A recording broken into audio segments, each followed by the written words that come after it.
Welcome everyone to another exciting episode of Haz and Hadi. We have a very special guest with us today. We have Miss Inayah Blocker, world-renowned chef, big entrepreneur, doing some great things, especially in the Newark, New Jersey area and Belleville area.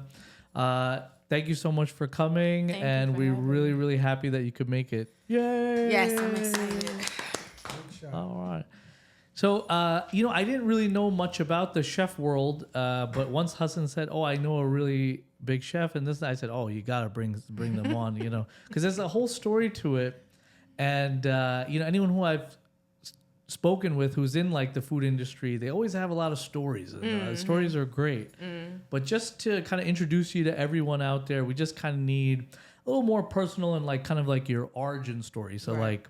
What influenced your cooking style? What is your first memory of food? Was there a moment you knew you wanted to be like a chef? Right.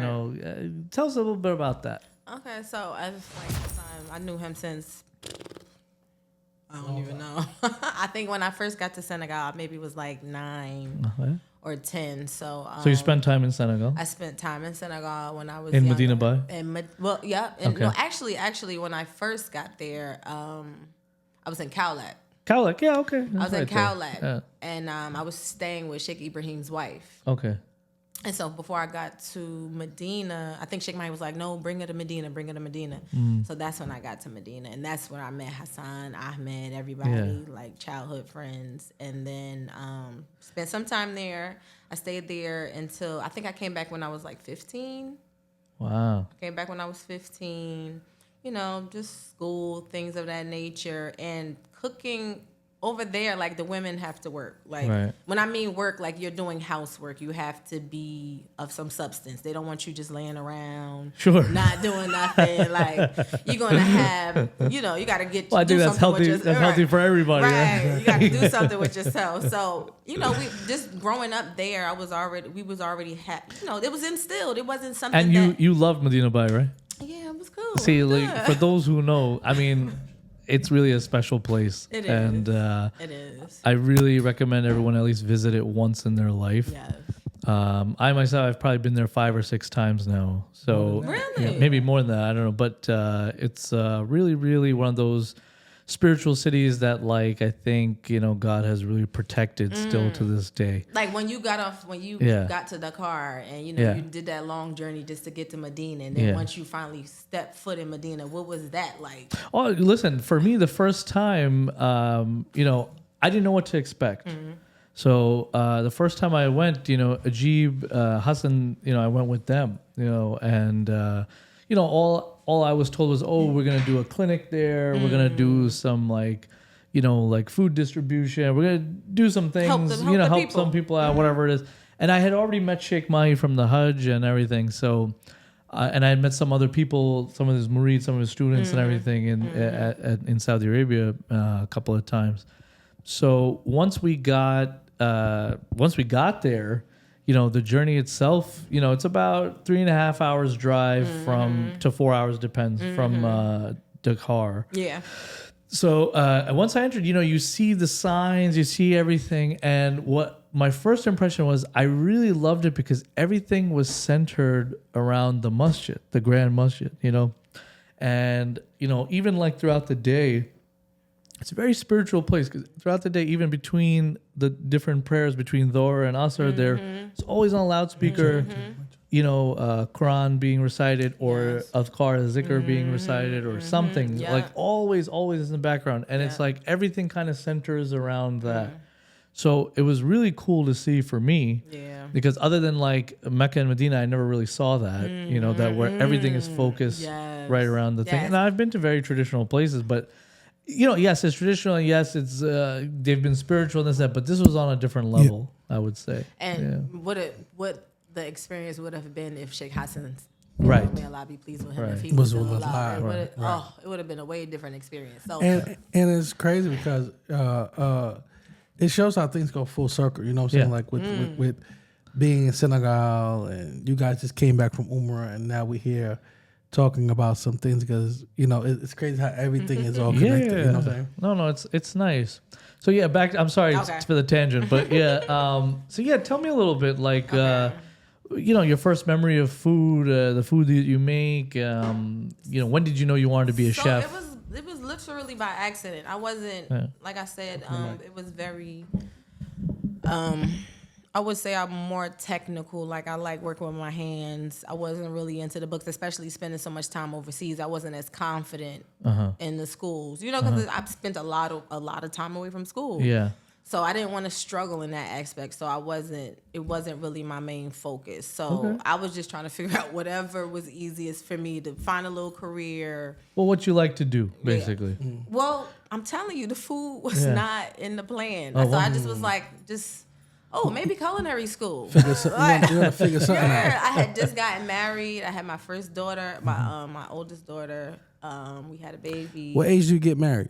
18. 18. Very young. And it was not arranged. No, Because that's the first thing they're going to say. First thing people say. Right. First of all, thank you. I'm happy that I was blessed to be able to get married at that age, and I'm still married. But just to save my soul, that I wasn't, it didn't leave me any time to be out here searching for nothing. And that's so important that's prioritized, because a lot nowadays, the youth, they don't really prioritize marriage at all. You talk marriage now, they're looking at you with two heads like, what are you talking why is about? it so scary? It's not. It's just it's a relationship. Why is it so scary? It's not like you bond. Of course, nobody wants to get a divorce, but again, at least you're protected on both sides. You know what I'm saying? You have rights. Exactly. Right. You mutually have somebody to take care of you, protect you, and to look for your best interest. So I think nowadays it's more of the young kids. When I talk to them, they always say like they do that when they get older. It's like an older thing to do. Yeah, like I got life to live. I'm not really trying to do all of that. Yeah. And I think the kids that are young that's getting married, you see a big family behind them. Mm-hmm. There's a lot of tradition behind them, Yeah. But when most of these kids are growing up, they're not thinking about what you did. Right. So, had my first daughter. I just started working at Whole Foods. Uh-huh. A lot of my career was Whole Foods too. I am a very driven person. So once I start something or once I have a goal on doing something, that's just so. I was in Whole Foods, and then I think I seen an ad for Hudson County Community College culinary program, and I just had my daughter, and I'm like, oh, let me try this out. Me and my husband, we went and did the tour, got signed up. Found that ad in the community college. Found the ad in community college. We went down there, scheduled the tour, and I was like, oh, wow. She was like, oh, and this is where we do some of the progressive commercials. We have a lot of big companies come. The kitchen, I think that the number one thing that just blew me away was the kitchen. And mind you, I wasn't, at this point, I was a new wife, child, didn't have no culinary skills.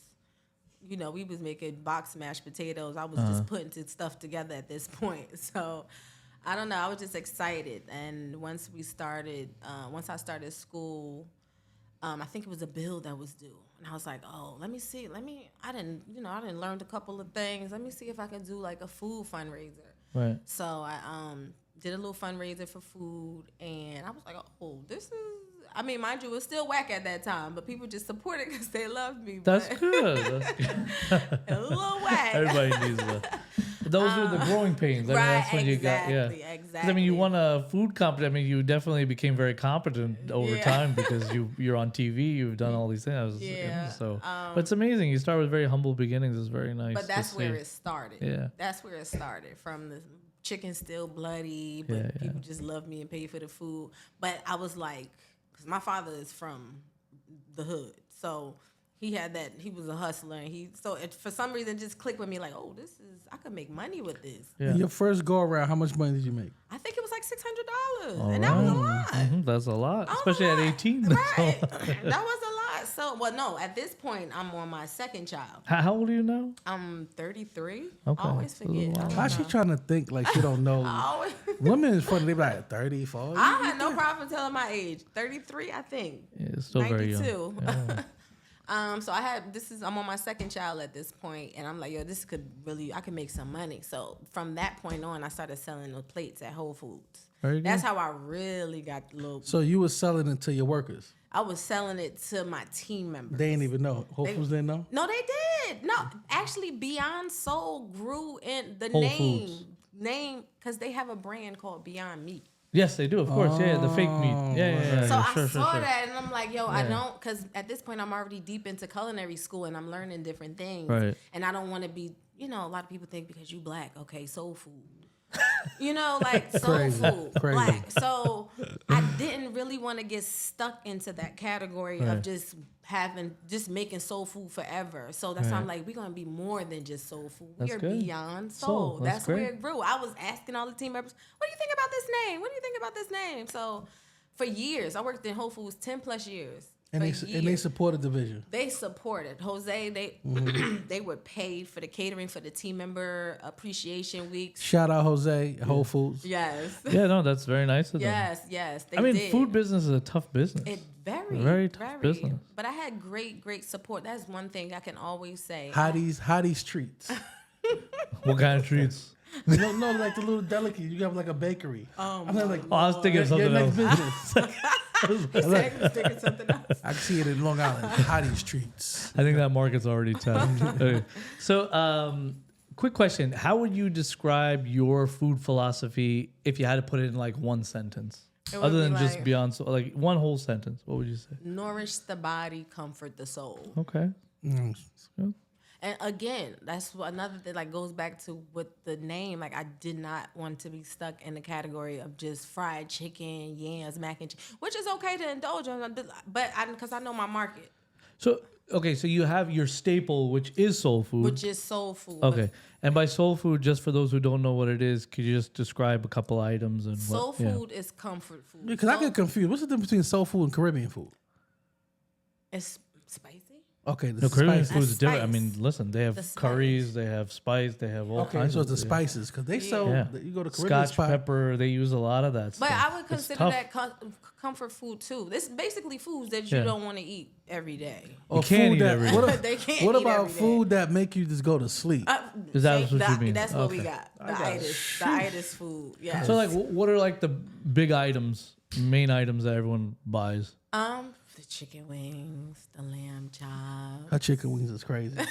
It's the crazy. Lamb chop. But see, like, Did you bring any? No. Oh, I knew it wasn't. I didn't want to bring y'all no cold food. We gonna have to experience this at the shop. All right, you we'll know figure what I'm it saying? out. That's gonna be episode 2, right? No worries. Out the office. No problem. No problem. So lamb chops, chicken wings are big. Lamb chop, chicken wings. Just the things that pasta. Do you have any like Senegalese cooking? We do, but like jollof, right? You know, the rice, the yassa, any of that stuff. Oh, okay. What? The yassa. He's an honorary Senegalese. I would love to do that stuff, but it's just. I'm just working with what I got. No. I'm just working with the space that I got right now. Gotcha. Like, I can't do too much.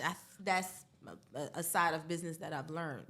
Like, sticking to what you know and sticking to what's selling and not overdoing it at the moment. Because you don't want to have 1,000 things on your No, it won't work. Yeah. It won't work. People get lost. You don't want people to be... Because when I go out and I'm going to diners, I'm not looking at... I know what I already want when I'm coming in. I don't want to really be searching. So I kept that in mind when I was creating the menu. Got you. So you're balancing like your innovation with tradition, basically. Yes. Right? Yeah. Okay. Which so is like, great. And I think that's what's setting us apart now in the game, with just the flavor, and it's our people actually making it. Like, you know, it's the people where the culture, where it came from. They're the ones whose hands are actually. I remember I was at the opening. And the line was around the block, and it was. When was this? This was when you was at when J Street. When we was like started from the bottom every year. Last year, right? Last year. No, it wasn't last year. The year before last. 2 years ago.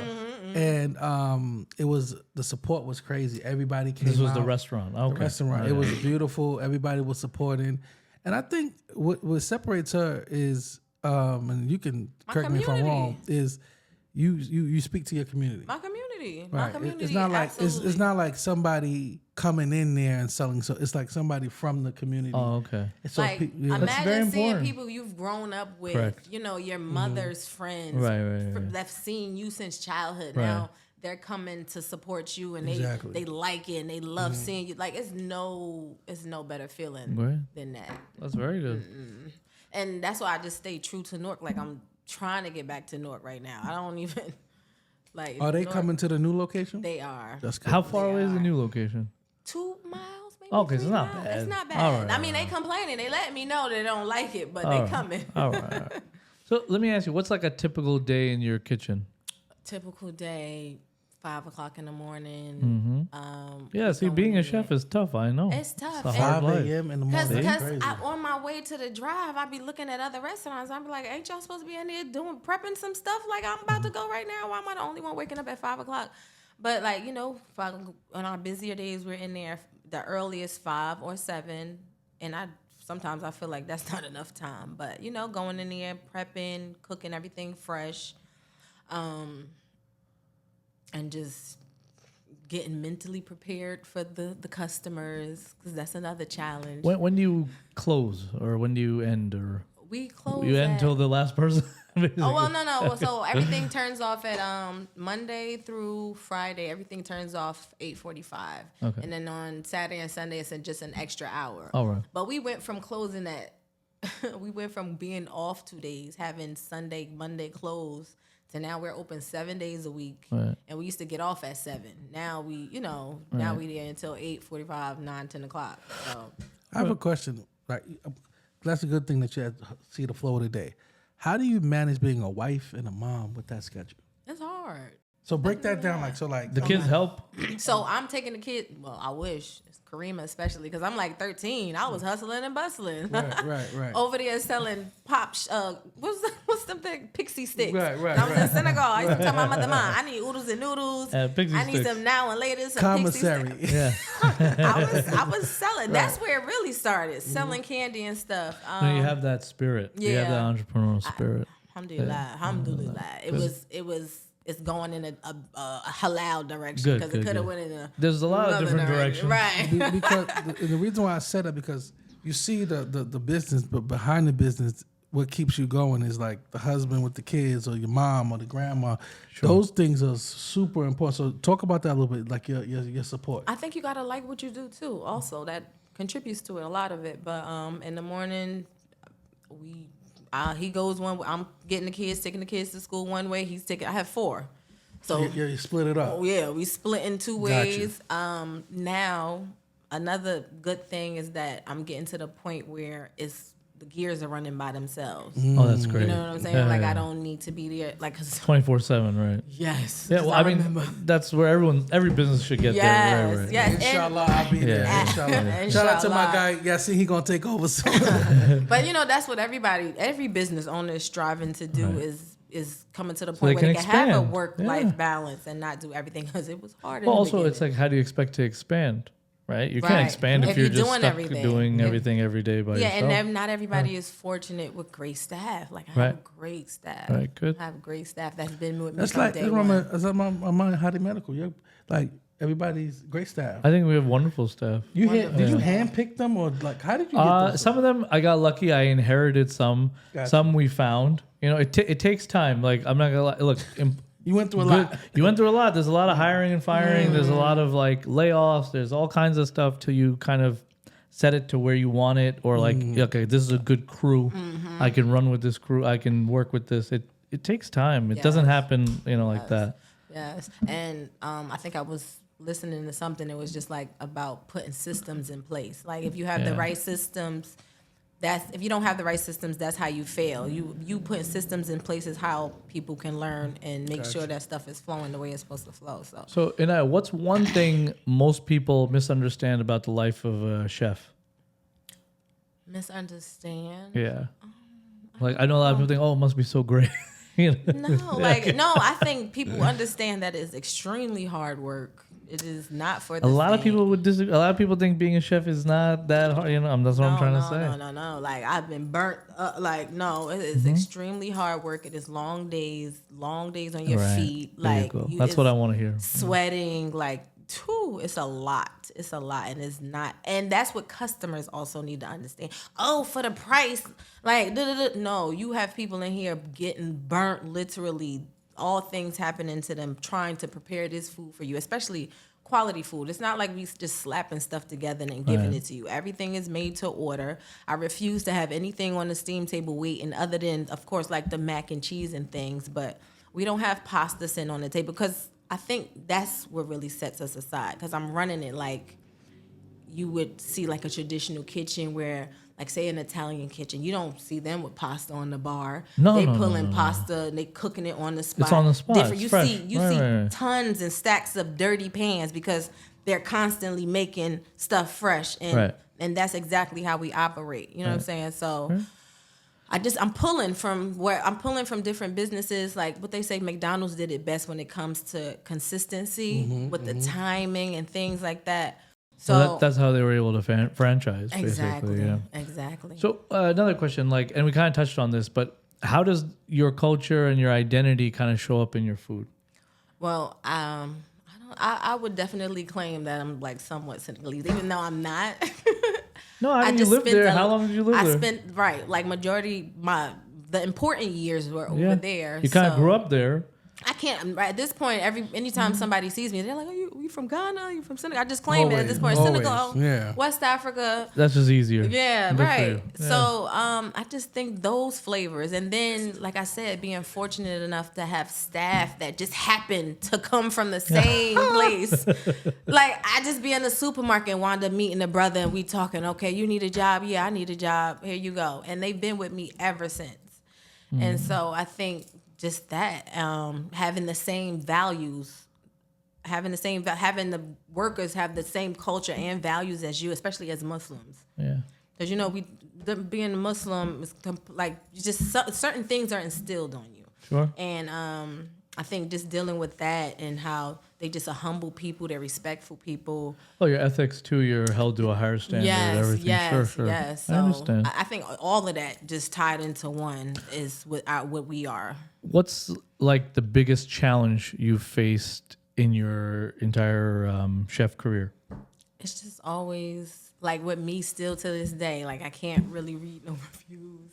Even though I'm not really in the kitchen like that, like, I hate, because I just feel like it's going to break me. I'm still trying to graduate from that point of accepting negativity. Because now I'll appreciate some good feedback. I'd appreciate, oh, sis, everything was great, but I did feel like this, that, and the third. We don't get enough of that. And I feel like we don't give each other enough grace when it comes to that, especially from our people, because we already have such a hard time trying to make anything of something to just have your people come and our people. Yes, like it's crazy. Our people, they look for things to complain about, and will not do that. It could be great, but for some reason they'll be like, well, the packaging, the packaging, the oil, and will not do that at Ruth Chris. No, will not do that at wherever they give. Instead of just giving us grace, they'll give it to people who they don't even know.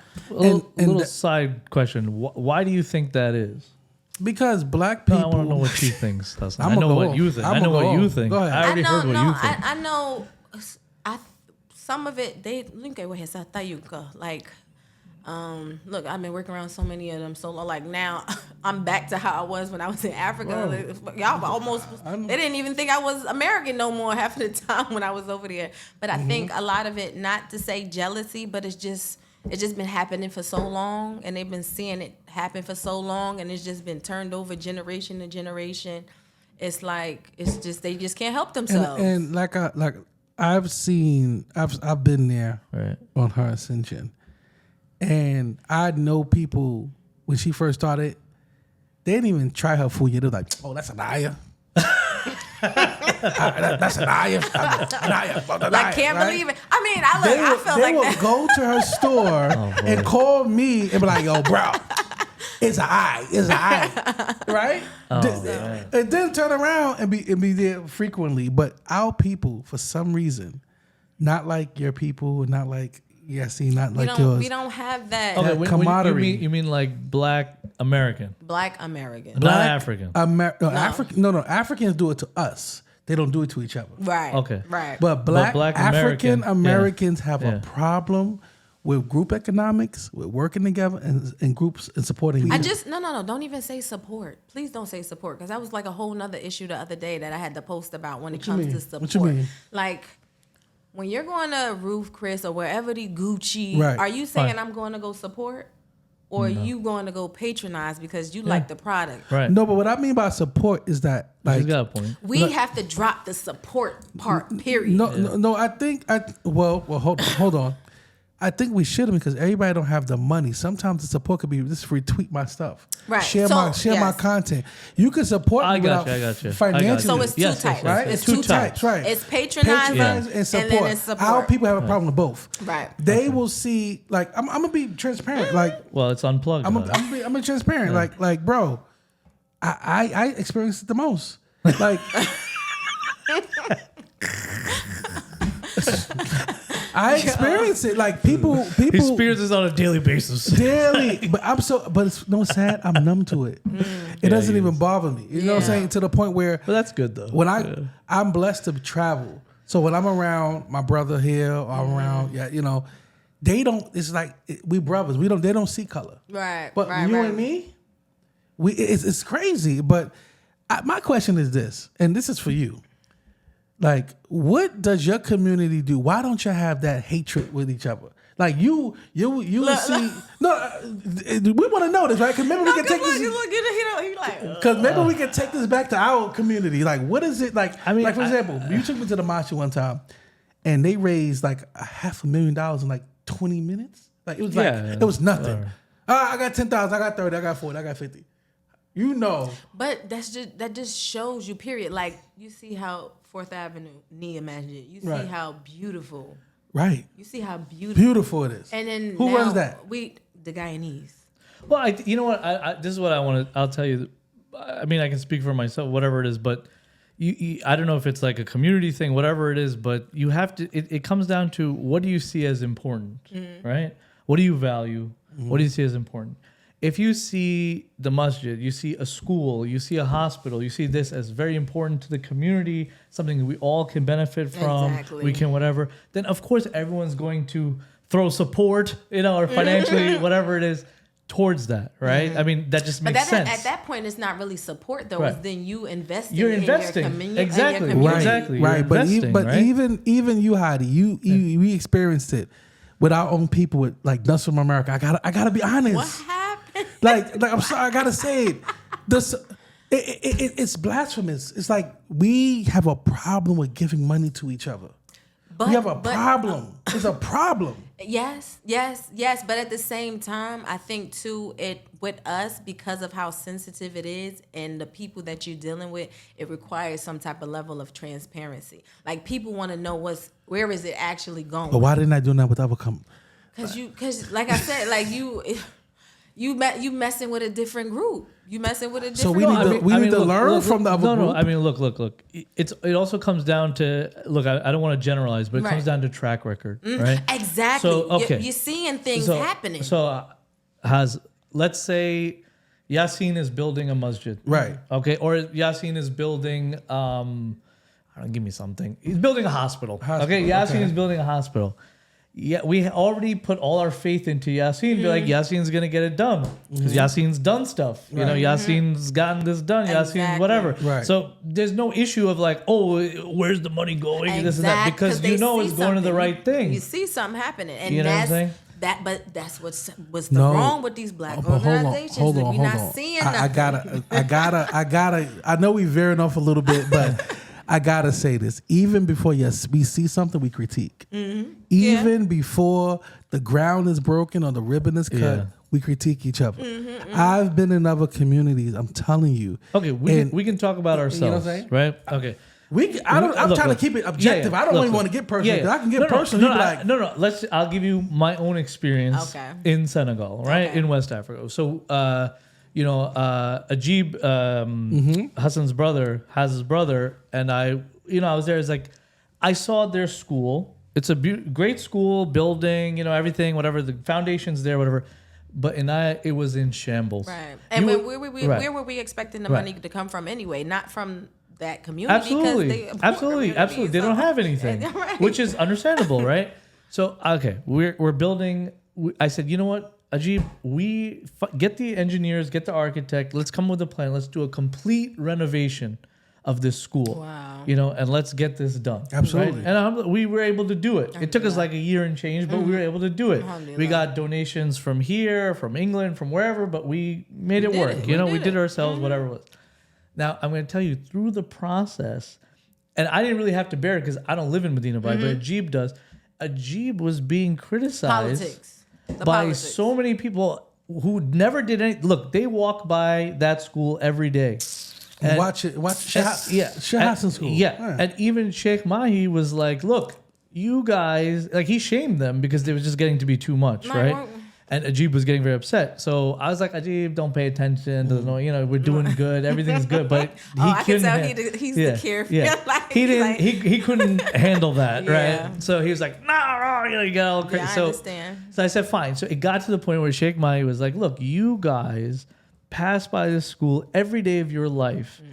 You've never even thought of even trying to renovate. Forget that you Not can't. 1 penny. You can't, whatever, or like you even try. Like, where's the effort or whatever? These guys who come from abroad are coming and doing this. This is like, we should be kissing and their your hands. Children are going to be in this He school. said, who is going to benefit the most from it? He's like, he's not. Dr. Hadi's not sending his kids here. Dr. Hadi's kids are already in New York. Right. Right. I was like, these kids, the other kids too, they're not the ones being, directly influenced or whatever it is. He's like, the majority donors, he's like, it's not from them. So he's like, why are you criticizing poor Ajib when he's only done the work? Like, it's like, if something fell back a little bit, let's say it wasn't on the timeline, it could have been due to funding, it could have been due to work, it could have been done to supply, it could have been done to 100 different reasons. They never gave that excuse. They just said, Ajib did something with the money. Ajib did this. You guys are doing that. What do you do? Yeah. So it's just safe to say, like, that's what I'm saying. It's everywhere. Like, it's everywhere. So I was like, well, wait a minute. I was like, it's almost as if they wanted us to fail. Yes. Before, and we didn't fail. And I said, we're not going to. We're not going to. But absolutely, they Shaitan can fit into anywhere. You know what I'm saying? And they wanted to fail because, like you said, they want that narrative to remain. Look at them; they can't complete nothing. They can't do nothing. And unfortunately, in our community, that is something that we always fighting. People love to see you fall. They love. I wouldn't say everybody loves to see you fall, but I'm talking about. And I'm talking very specific about. It's just community. you just. It's always a point where somebody's going to be like, ugh. It's going to always. You have to realize too, the community has to look. We're all one people. I'm going to tell you. Look, you have to come to the point where you have to be like, look, for us as a group to benefit and grow, we can't be a bucket of crabs. We got to work together. Right? We did a great video on this, by the way. It's a bucket of crabs. Why don't you ever cover the bucket of crabs? Because all the crabs pull each other down. It keeps they take care of themselves. No matter if one crab tries to get out, the 10 pull them right down. You know what I'm saying? Yeah. So it's the same thing with human beings. You have to get out of that bucket of crabs mentality. Yes. So if we're in the bucket of crabs, we'll never progress as a community. All you can do is, as an individual, you could do your business, you could do what you gotta do, this and that. And that's as an individual, you can. Right. I have the remedy for us, not continue the cycle. Yeah, that's what I'm really trying to do that with Beyond Soul when it comes to like customer service, because again, the community be quick to be like, oh, black businesses. So I really I didn't really grow up. I mean, I grew up in Newark, but I've moved out of Newark. But it's just something about being there and seeing my people every day. You know what I'm saying? Like my children being able to see their people every day. I'm just comfortable with being there. And so I want us to be better. I want us to come there and just make a big impact and just keep the wheels running. You know what I'm saying? To just help out everybody. So a little bit. God bless you. Yeah. I love you, barak feek. But no, like I said, gotta go through my stuff. Like people, especially as like, you know how they say, oh, be professional. Like you can't be clapping back at people. Do. No, I think we are still humans at the end of the day. And what makes you think it's okay for you to message me trying to curse me out before? Well, yeah, you can't be disrespectful. Right. There's a level of like I'm not here to be abused. Exactly. Right? Now, exactly. All right, to something a little more lighter. If you could cook for any person, living or dead, who would it be and what would you make? I want to cook for Shaq. And what are you cooking for Shaq? Because he's from Newark. He's from Newark. And what are you cooking for Shaq? I don't know. I would just cook. It seems like he liked to eat, so I would just give him the rundown. Shaquille O'Neal. Oh, Shaq. I just said Shaq. Shaq. I cooked for Shaq already. When I went last time, I made him some rabbit and all that. He didn't know though. I was in behind the scenes. All right.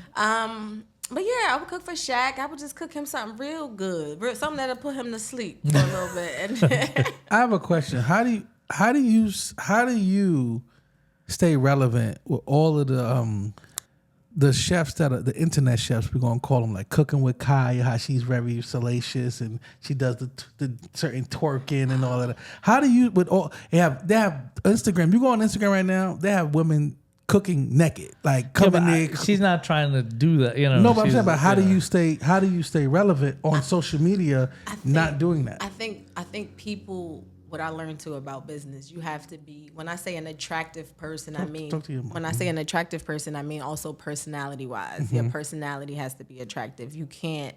Like people have to like you. I've learned it's like a science. Like it's like I was reading stuff and it's like points where you become not the smartest person in the room, but you want to become the person. Well, why am I saying it right?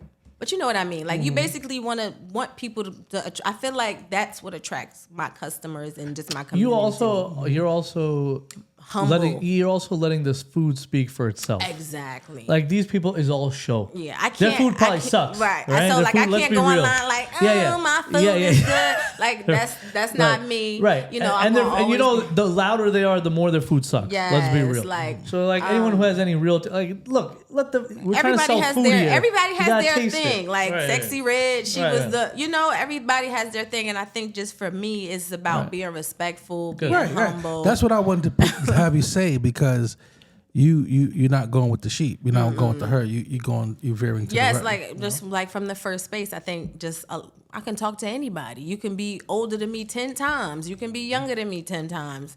And I can still try to find a way to relate to you in some way and make you feel good when you leave out the door. Sounds good.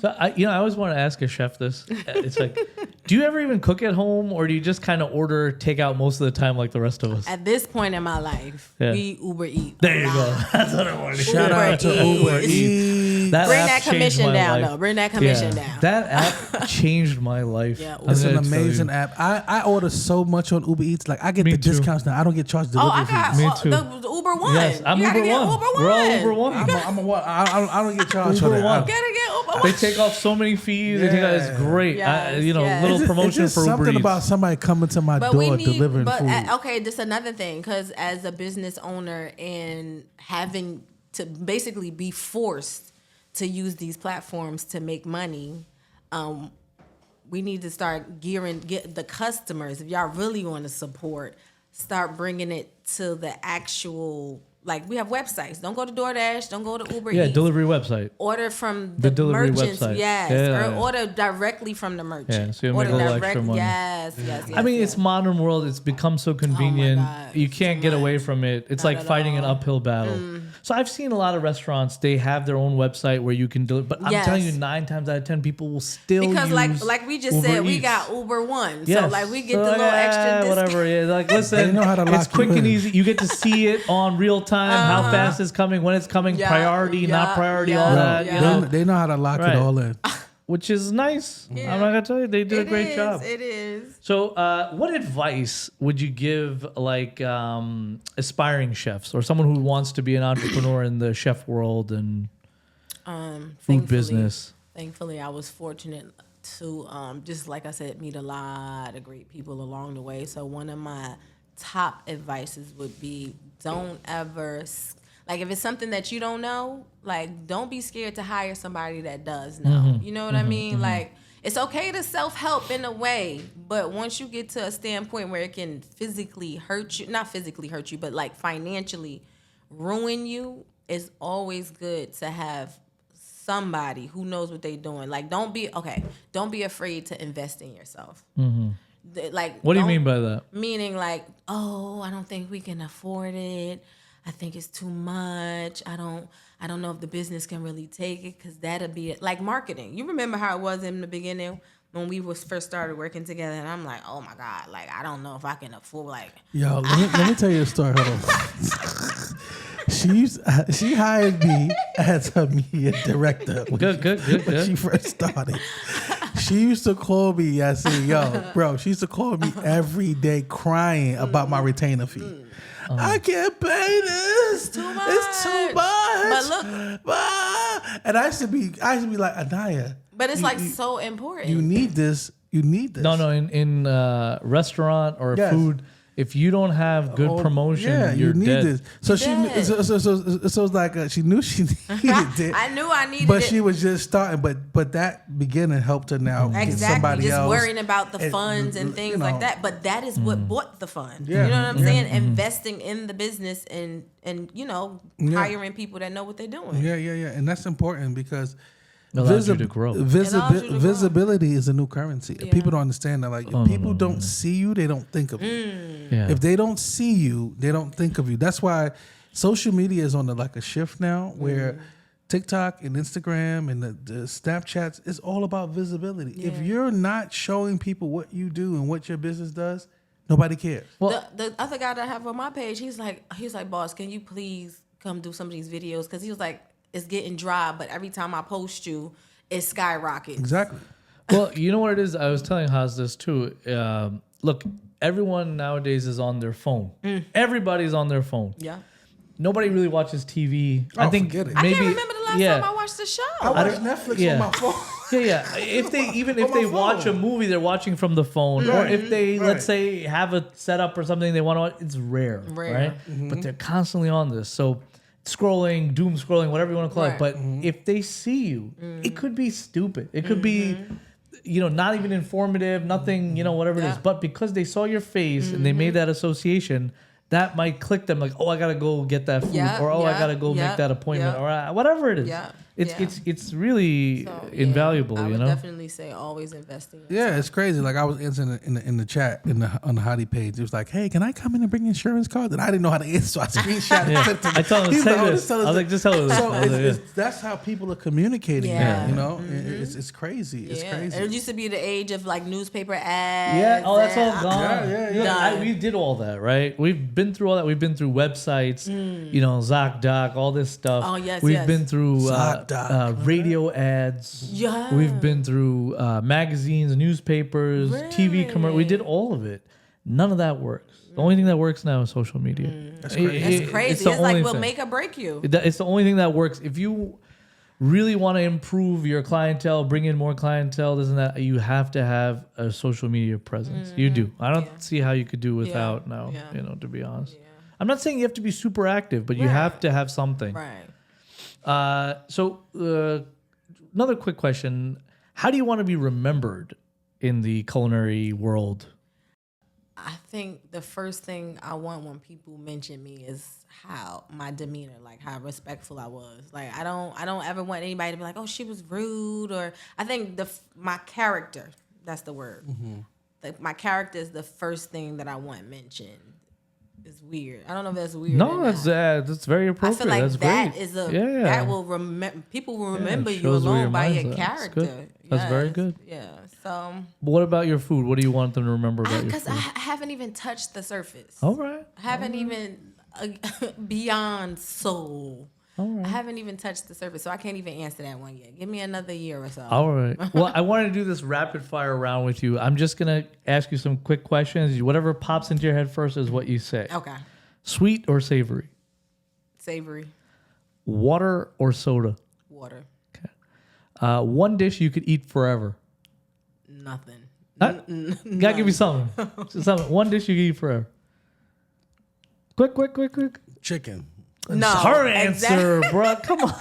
He's answered One dish, 4. watermelon. Great. Look, stereotypical. Please. Everyone loves watermelon. Out of here. Least favorite food trend. The oxtails on everything. Okay. Go to midnight snack.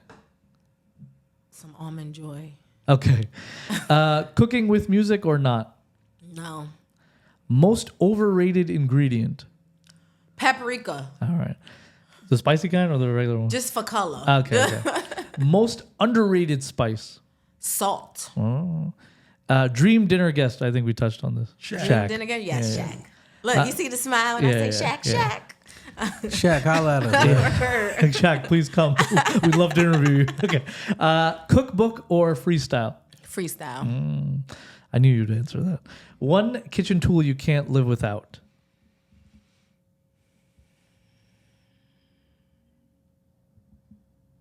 Because I'm Quick. Anything. It could be an air fryer. I don't care. Whatever it is. Crock pot. I don't care. Whatever. One kitchen tool you can't live without. Convection oven. Okay. Now I kind of know this answer, but on your day off, you dine in or take out? Take out. Okay. And if you weren't a chef, what would you be? If I wasn't a chef, what would I be? Some type of something with my hand. Something. I'll be selling something. Because before the chefing, I was doing hair, There you go. sewing. Yes. Working with your hands. Yes, working with my hands. All right. Now, excluding Newark, favorite food city? I haven't even.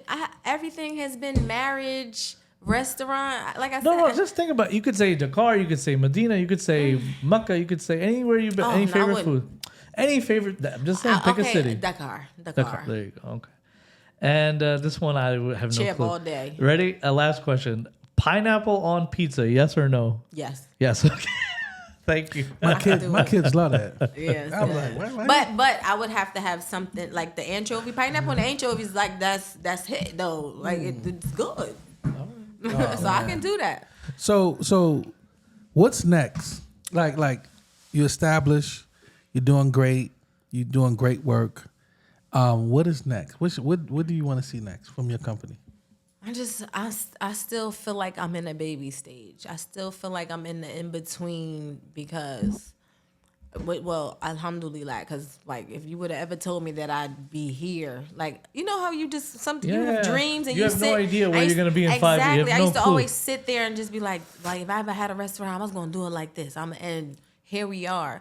So I just feel like Isn't it crazy how that goes? Crazy. And if I went back 20 years and you told me this is what my life would be 20 years ago, I never would have guessed it. Yeah.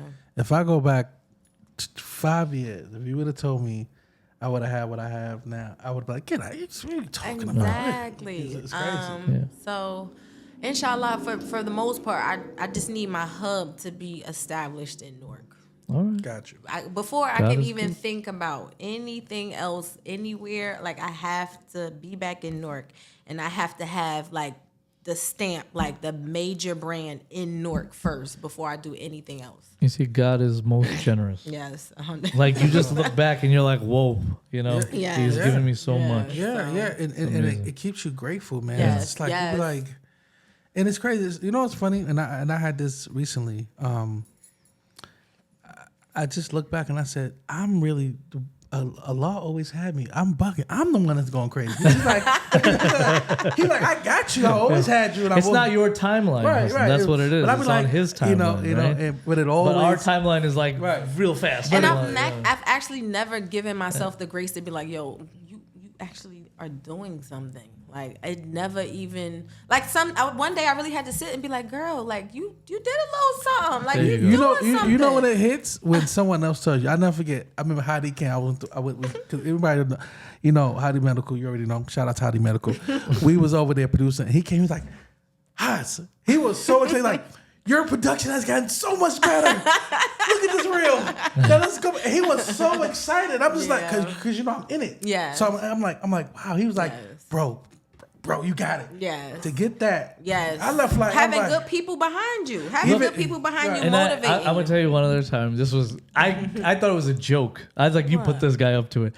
Some random brother comes up to me, asks me for my autograph. I just started laughing. I said, no, It you was know, crazy. and he's like, give me your autograph. Like, he's serious. I was like, a grown man, not like a kid, a grown man. Right. Hey, can I have your autograph? I'm like, why? I be in shock like, Why? I'd be like, I'd be like, why? Why do you want yes, it? girl, yes. So, Like those reminders really keep you That going. was pretty crazy. yes. I couldn't believe Well, it. we was at the masjid. Remember the girl? She was like, Beyonce. I was like, Yeah. that's me. And those reminders keep it going, and being around people that you can throw ideas off of and grow. That's who's in your network is so important. Like, yeah. I'm just, wallahi, I've been too blessed to have people who love me, and then just people just who love what I'm doing at a brand, who actually genuinely just want to help. Like with the GoFundMe, you saw, like I was cooking. Like I needed that money in like a couple of days. Talk about that. So talk about that. Real quick. So I had got on the TV show Chef Boot Camp. They hit me up on Instagram. I thought it was a scam. I'm like, you got to send me some type of proof this is true. Like, you're not about to have me. Like, I'm not boo boo. I'm not doing this. Yeah. So she sent me all the proof or whatever, and I auditioned, and they was like, well, you got casted. And so it wasn't a competition, but it was just basically chefs trying to hone in on their craft, trying to be better, make them better chefs. So I was the only one on the show who didn't have a restaurant. Wow. It was two other people At the time. I didn't have a restaurant, and so thankfully, like maybe not too long after, a brother was like, "Yo, I saw a post on Facebook, and she was like, somebody's looking to just do a few days to rent with somebody." I was home. My daughter had just got diagnosed with nephrotic syndrome.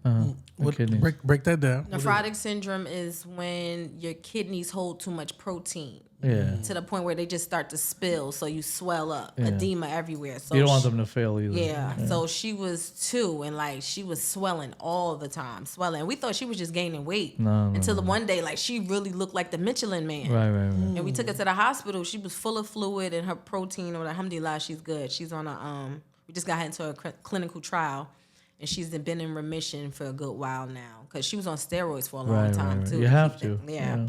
So I saw the Facebook post. She was saying they were looking for somebody, and shout out to Chef Nino, because he actually helped me with, like, again. Thank you, Nino. Coming across people. Shout out Chef Nino. Because if I was an a-hole from the jump, or the way I was talking to you, he could have been like, "Oh no, I'm not messing with her." Sure. But I think he just saw the faith, he saw the respect, Yeah. and he saw He's a good person. Exactly. Yeah. So. Because you trusting somebody with a whole space. Yeah. You know what I'm saying? Yeah. His equity was on the line. He left everything there. Yeah. This guy left everything for her. Everything. Like he said, move in. You can use it. Do Whatever you everything. want. Yes, you can. Yeah. You break me off for the equipment that I already put in there. He already invested so much in this space. Right. So can you finish up my lease, and then down the line I'll talk to the landlord I'll about. get you something. Yes. Yeah, good. Okay, this is what you need though. This was in Newark. Yes, in Newark. This is what you need to start. So I'm like, look, I got this little spot. I don't know what we gonna do. He said, let's do the GoFundMe. We did the video. Hey, it's Chef. Yeah. Started That's from what the I'm saying. bottom. How much did we raise? Maybe almost $5,000, but just enough. You know what I'm saying? Like, because you didn't want to. That's another thing about being humble. I didn't need too much. I just needed what I needed. Just to get going. Just to get going. So that. And then the product will sell, and you'll make exactly. Good. You don't never want to take advantage, because that's how they lose trust. Because they be like, oh well, she got about 50,000. to run. Wow, she about What's to run a she doing with business. it? Exactly. So didn't want too much. It was enough to get me started to start selling plates or whatever. We did the great grand opening. Alhamdulillah, I already had a customer base from cooking at Whole Foods and cooking out of my home. And then it's just been from there. Like, I think 6 months in, like, we just was doubling in what we were doing. And then the landlord was just like, oh, y'all doing too much. Like, the streets, it was a one-way. So, like, when I tell you cars down the street, So you blocking outgrew the it. traffic. You outgrew it. We outgrew it. We did. I just wasn't ready to go at that time because, like, it's new. Like, Well, I just got there. Hey, like, I got here a few months ago. How you kicking me out already? I just got there. Wait, you raised the rent like triple? No, right, not even. But it was we was making it do, but I would never go back there. But Well, I mean, why did he throw you out? because he just said we was doing too much damage on the building, like we were doing too much business. Like it was always something. So why that didn't you he just take a needed little to more fix. money? I don't know. It needed some work too. Okay. And he was a good landlord. He was on top of everything, but I think he just cared a lot about like the neighborhood and what his neighbors thought and things like that. They were complaining about The cars, the dashers parking in their driveways and things. Because it's in a residential area. I don't think he thought it was going to happen like that. No. I think he thought. Of course not. Yeah, as long as he got his money, he was good. Right, but I don't think he expected us. You'd have a line and everything to succeed, and right. so alhamdulillah. All right, good. And that's crazy, because it just shows when you have a little bit of faith and a handful of people what you can do. And you have and it was just me. Pure intentions. It was me, my close friend from culinary school, still friends to this day. She always helped me throughout. But that's learning, having good Give people her a shout out. What's her name? Alnisa. Yes. Thank you, Alnisa. You know Alnisa? Yeah, I know. Yeah, she was in there cooking with me. Didn't ask me for money for the whole time we was working there. It was just me, her, and what's her name? Asia. Shout out to Asia. She was my very first employee, and she's still I think here. what I can see from you is your intentions were very pure, and they were good and they were clean, and I think that's what really took you. Yes. Like everybody grew with me, and my day ones will always have That's great. a stake with me forever. Like they can even go somewhere. Right. And if they need me, I'm there. Right. Absolutely, because they built me. I wouldn't be.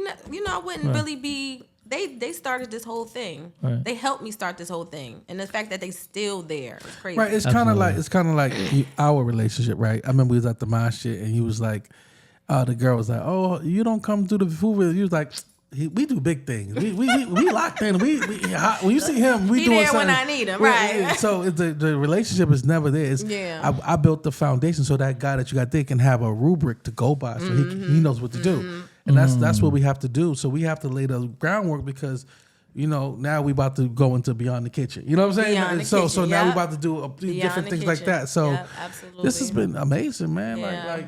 Like crazy. Listen, crazy, I think it's wonderful. It's nice to talk to someone in a different space. Right. Because I don't really know much about that and real space. quick, you two was just in Umrah, right? Right. Yeah. You just was. Can you touch on that real quick? I have business in Saudi Arabia too, so I was there as well.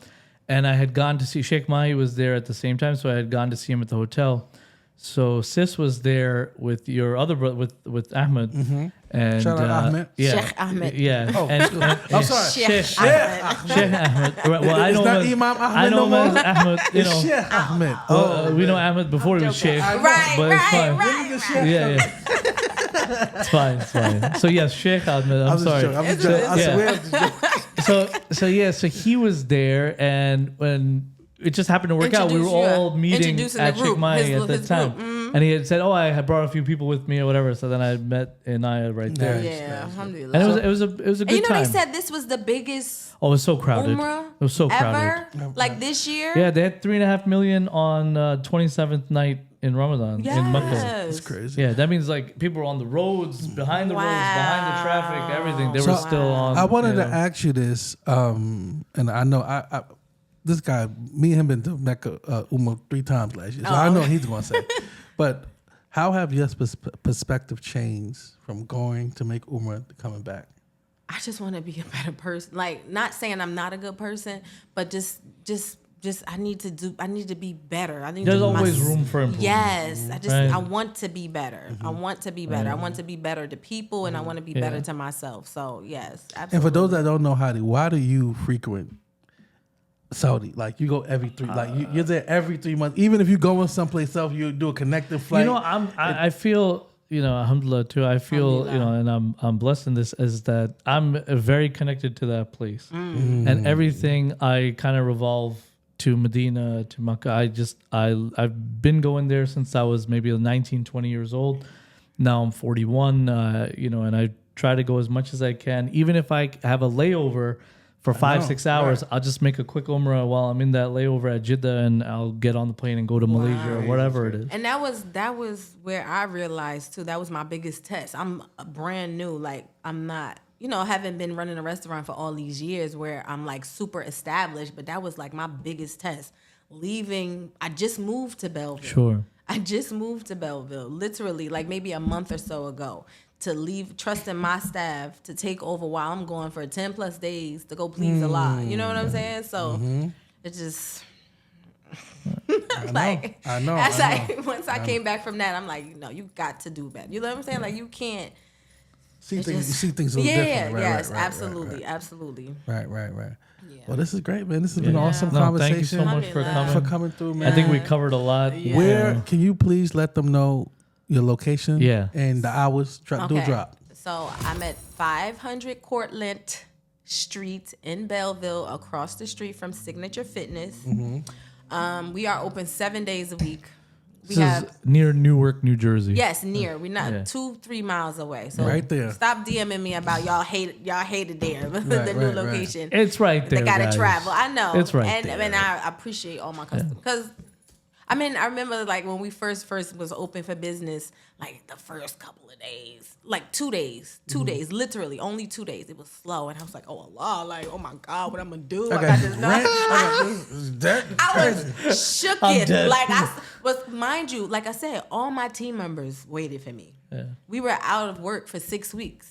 It's just restaurant business is not easy. Nobody left. Like once he kicked me out, thankfully I was able to find cloud. Yeah. Because then that would have took like another 4 or 6 months. Sure. Everything was at least set up. So my employees trusted me enough to figure something out. That's a lot of stress on a person. You know what I mean? Yeah, because you charge their livelihood. Yes, and they could have went somewhere else, but they, they stayed. I mean, it shows they really care about you and they love it like it's their own. They love it like it's their own. But alhamdulillah, that third day stuff was booming. It was going like how it was supposed to go. So alhamdulillah. Love it. Alhamdulillah. Well, we wish you well. We open 7 days a week. We have a dedicated line now. Somebody's always answering the phone. Got you. Like but you could just roll up and we can order. You can just roll up and there's no front end staff. You have to order off kiosk. You have to order off the kiosk. That's okay. What's the wait time? It's fresh, so it's gonna be some time. Okay, he know. It's gotta be. Listen, good things come to those who wait. What I just tell you, ain't nothing just sitting back there. Everything. That's why that's why y'all like it so much because it tastes good. Yeah. So yes, I refuse to compromise the quality and integrity that we provide for fast times. It's good food, not fast food. I love it. Okay. I love it. So, Inayah, we wish you well. Alhamdulillah. Thank you for coming. Thank you for having me. I mean. And this is season 2 of Haz and Hadi. We have so much more coming. We have some great interviews. She's first of many, and we will see you soon. Peace. Stay blessed. Stay great.